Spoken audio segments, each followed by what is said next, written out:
welcome to Teaching Tip Tuesday. Let me make sure that my sound, because I don't see my sound window. Let me see. Yes, I have to make sure that's on because you know how it is with technology. But welcome to Teaching Tip Tuesday. My name is Michelle, and what I do here on Teaching Tip Tuesday is I help math teachers of struggling learners to effectively manage their classrooms and to increase student achievement. And how I do that is through classroom management strategies, response to intervention, which is math intervention, technology integration, math content strategies, and project-based learning. So I want to welcome you to Teaching Tip Tuesday. If you're new here, thank you for tuning in tonight for Teaching Tip Tuesday. And if you're a part of my community, thank you for being a part of the community and showing up with me, whether it's on the live stream or on the replay. And that brings me to whether or not you can catch me live. You can always catch my Teaching Tip Tuesday videos on YouTube. All you have to do is type in the Ignited Teacher, and that's what it looks like. I have my graph paper up there. So you can always catch me on any past live stream for Teaching Tip Tuesday on my YouTube channel. So if you know that there'll be some times you can't catch me, just hop on over there and click subscribe. And don't forget to hit the bell notification so that you'll know when I upload videos or when I go live during the week or whatnot. So thank you for being a part of my community. And tonight's topic is the changing faces of math intervention. And you're probably saying like, what do you mean changing faces? Well, I've been teaching 20 years. I'm in my 21st year currently. And what I've noticed is that math intervention is not just about academics. No longer are children in need of just support from math intervention in the area of mathematics. It doesn't work like that any longer. So a lot of our students were, Black children that, had behavior problems or whatnot that we saw with intervention. And that has changed with the inclusion of special ed and our influx of English language learners. No longer can math intervention just support mathematics. And that is the chief problem with the current math intervention model. It just addresses math, and it's not working. I can tell you it's not working because our students are not making the gains in mathematics that they should. And the kids that are passing continue to pass, and the kids that are failing continue to fail. And I see that in our school's feeder pattern all the time because there's not any concrete, consistent intervention in place that supports the total student. And you're probably saying, well, what does that look like? Well, it looks like this. Let me move over. This is a framework that I've been using in my classroom for, I want to say, it's been 5 years. It's been about 5 years. It's a new framework that supports all learners in the intervention process. So we're talking about classroom management, and we're not talking about classroom management and all the kids make the rules with you and this, that, and third. No, we're talking about classroom management that includes social emotional learning and discipline, not punishment, for students that they recognize. Like a lot of our students, when you're talking about different strategies and how they have to come to school and disconnect from their home life, some people don't understand what it's like to go from a household where there is structure or lack of structure and go to school to a whole new environment. That is something to adjust to because my son went through it. My son is mild mannered, and he had this teacher in third grade where the teacher was letting him run over her. And I told her point blank, in my household, he's in third grade. And I think he had gone to fourth then. I said, he does what I ask him to do until otherwise notified. And she was like, well, do you want me to be, as a matter of fact, whatever you want to call it? But he doesn't have a choice. If you ask him to do something, he needs to do it. And that was my rule. And if he didn't do that, then he was going to have a problem with me. And one of the issues that we see, and that was the issue that my son had. And like I said, he wasn't a behavior problem, but to get from under the structure that he had at home and to go into a classroom where you have free reign, it is an issue because the children don't recognize that structure because that's not the structure that they're accustomed to at their households. And, you know, some of the things that, happen, especially in urban school districts where a lot of people are, trying to adjust, and it's just really building a community. And that's what that social emotional learning is about. One of the components is about, you know, building relationships and how to talk to people. And that's part of building your classroom culture. And that's what that classroom management piece is about. My students, I don't think that I've really had any behavior issues since it's been about 5 years. And I haven't had any parent issues, and it's been years because I respect my parents' rights to discipline their children. Their children, I have their best interests at heart. I wouldn't teach them anything that I wouldn't want my own child to be taught. And that's how we build community. We build community. And I talk to my parents. I make sure that they stay informed about what's going on in my classroom as it relates to their children. The second part is the response to intervention, and that's the small group instruction. If you have students that are working below grade level, and if you have English language learners, a lot of English language learners will not talk in a whole group. So that's something that is different. Like one my students, I harass them in the morning because a lot of them, like one of my little students, she's a 10th grader and she's so shy. But I speak to her because I know that in order for her to get out of math intervention, she has to acquire more English. So you only get that through conversation. And the funny thing about it, we were out with this whole winter storm and she was virtual. So all the kids were virtual and she got on, and without me even prompting her, she was like, "Good morning, Miss Williams." So um I was shocked because we made progress because I make her like every morning. I was like, good morning.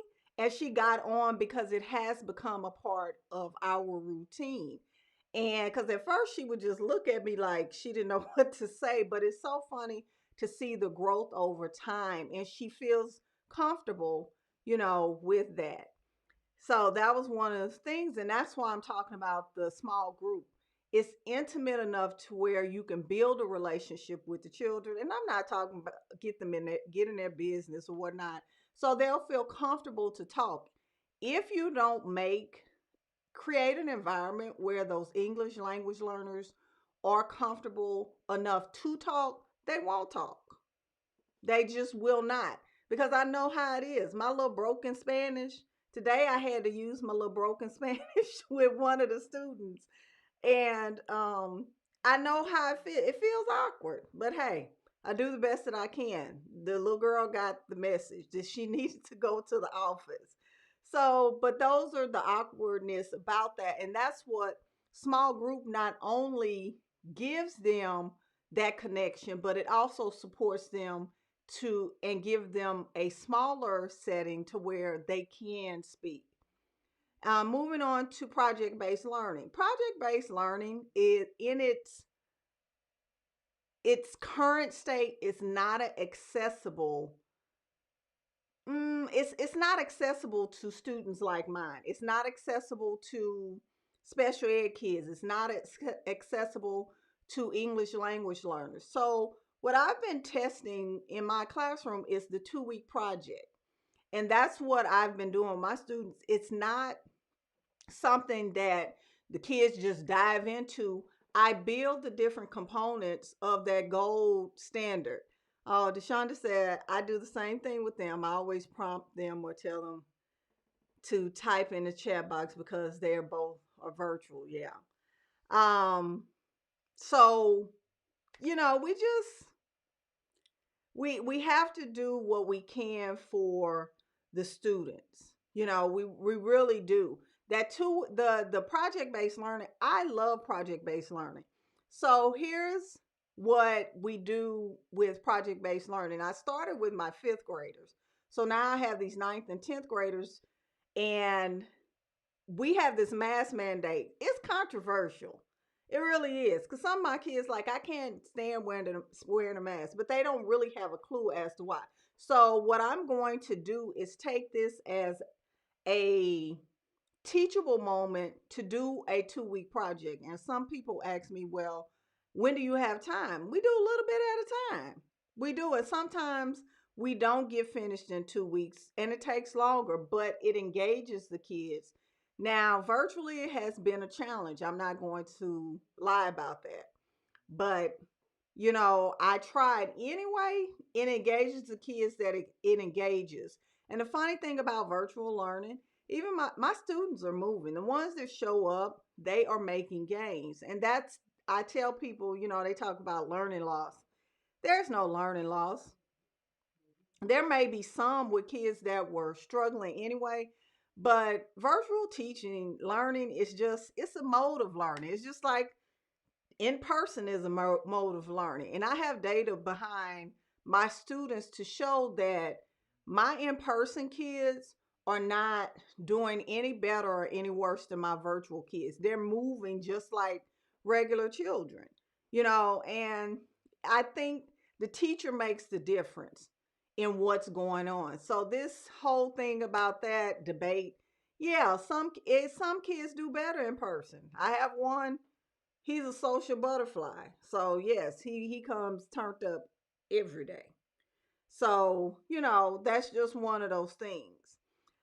Technology integration, I teach my students how to use Google Slides and to create presentations. And we're talking about integration to where the kids have to take that part of it. Could be Google Slides. I taught my kids how to create a website.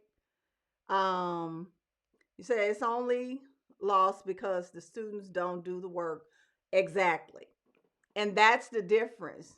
Deshonda said it's only lost when students don't do the work, and that's really it. It has nothing to do with them being at home. They're not engaged, and that's the entry point. The children have to be engaged, but this is not edutainment. You know, Kids have to learn that everything is not fun, and I'm not talking about the itty bitties. I'm talking about these 3rd and 4th graders who can run whole households and run your classroom when you're not there. They have to understand that, sometimes things don't work out. We're all, suffering, but we do the best we can. So today in my classroom, we're doing 2-step equations. So I pulled out the song and my student said, Ms. Williams, you're doing too much. And I bust out laughing because it's still what you bring to it. So the tech integration is just like I use Explain Everything. It teaches the kids how to take ownership through the integration of technology. Like Explain Everything has been my savior. Nearpod I have to give a shout out to them. No, I'm not being sponsored by them, but they have been a saving grace for me because we've had to use multiple platforms to do the same thing that I would do in person. And the last part is the content knowledge. It's last but not least. But your content knowledge drives everything else. You can't teach what you don't know. I was telling one of my friends, I said, when I don't know something and I don't know all the math, I tell them I have YouTube PD. So I go to YouTube and find a teacher that's doing it because I have to teach Algebra 1 at a conceptual level. That's where my students are. I can't start with the abstract. So I'm strong with conceptual, but I have to weave it to where the kids are abstract. And that's just where we are. But you cannot teach what you don't know, and you cannot close gaps without a strong content knowledge. You can't teach that same strategy that your coworker used across the hallway because you don't have the same kids. Will it work with some? Yeah. But you have to have a toolkit full of strategies, and it's forever learning, especially if you're working in an urban school district. That one little trick that you have for rounding, that's not going to work. It's a constant building of skills, and you really should have a actual goal of learning something new every year. So that's what I do. When I implement a tech platform in my classroom, I implement it because I'm at the basic. I'm procedural. Then the next year I say, okay, I'm gonna add this to it. And I keep adding until I master the platform. It's not anything major. So that's the new framework for intervention. No longer does intervention just take place at the table. Intervention is your classroom. Your environment is intervention. How you structure your classroom. It should be an environment that supports that most vulnerable student, which is probably going to be your 504 or SPAS students. Your classroom is a support for them, and that kidney table is not just your intervention. You can't say, oh, I had intervention time, because your English language learners need more support. They need support throughout the whole day. It doesn't stop there. If you're just the math teacher, your classroom should support language. It should they should feel like they could look around your classroom and get the support that they need. And that's the holistic approach. And I call it inclusive mathematics instruction because it supports all the students in those special pops, 504, ELL, your struggling learners, and your tier 1 students. All of those kids, it makes it an inclusive environment. And small group instruction for a math intervention is going to look different in how you support your students in different, it's not going to look like in the suburbs. My small group, for it definitely doesn't look like what they're doing in these suburban school districts. So it supports them in a way that makes them feel safe and secure even when you're not there. You wouldn't have a child reading at their frustrational level. So why would you put children on their own to be frustrated? So that's when that classroom management piece comes in, and you understand about the deficits that a lot of students have in social emotional learning. So hopefully that helps with understanding how this framework helps to support these changing faces of math intervention, because it's no longer about math. Math is not the centerpiece of it anymore. It's an integral part of that framework to get the kids to move, to buy into learning, to feel like, oh, I can take ownership of this learning. That's what math intervention is about these days. So, if you're interested in this content, you could also, oh, Catch me at www.fuelgreatminds.com. I don't know why the .com didn't come out, but yeah, fuelgreatminds.com. And that's where I am, where my blog is housed. You can catch me on YouTube if you're interested in some of these strategies. I talk about implementing those literacy supports for struggling learners, which in essence supports your English language learners.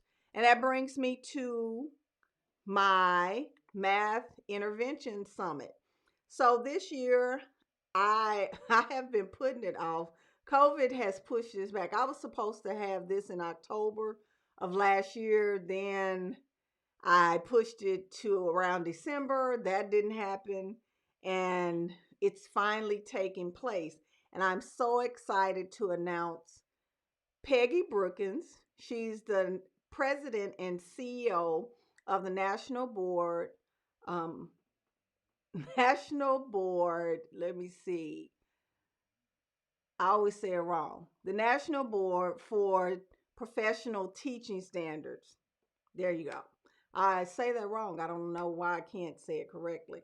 So she's the president and CEO, and she will be hosting a live chat with educators. I am a national board candidate for early adolescence mathematics, and I believe that national board is a gateway for teachers. And we're not talking about high flyer teachers, we're talking about teachers that take teaching to another level.